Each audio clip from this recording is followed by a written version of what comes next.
எல்லா கிராமங்களுக்கும் போனான்.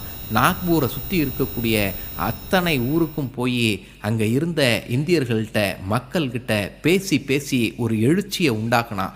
எல்லாரும் வாங்க போராட்டத்தில் கலந்துங்க, அப்போ தான் வெள்ளையர்களுக்கு நம்மளை பார்த்து ஒரு பயம் வரும், நம்ம நாட்டுக்கு சீக்கிரம் விடுதலை கிடைக்கும்னு ஊர் ஊராக கிராமம் கிராமமாக போய் மக்கள்கிட்ட ஒரு எழுச்சியை உண்டாக்கினான்.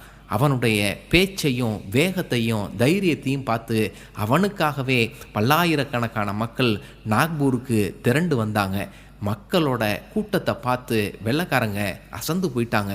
இவ்வளவு கூட்டம் எப்படி வந்தது? இந்த மக்களுக்கு, அதுவும் கிராமத்து மக்களுக்கு யார் இந்த அளவுக்கு விடுதலை உணர்வை உண்டாக்குனது, யார் எழுச்சியை உண்டாக்குனது, எப்படி இது நடந்ததுன்னு பயந்து போனாங்க. அதுக்கு காரணமாக இருந்தது யாருன்னு விசாரணை பண்ணாங்க. அதில் இதுக்கெல்லாம் காரணமாக இருந்தது இப்படிப்பட்ட கூட்டத்தை கூட்டினது, இந்தியர்களுக்கு விடுதலை உணர்வை ஊட்டினது ஒரு 20 வயது இளைஞன், சின்ன பையன்னு கண்டுபிடிச்சாங்க. அந்த இளைஞனுடைய பெயர் ஜம்னாலால் பஜாஜ்.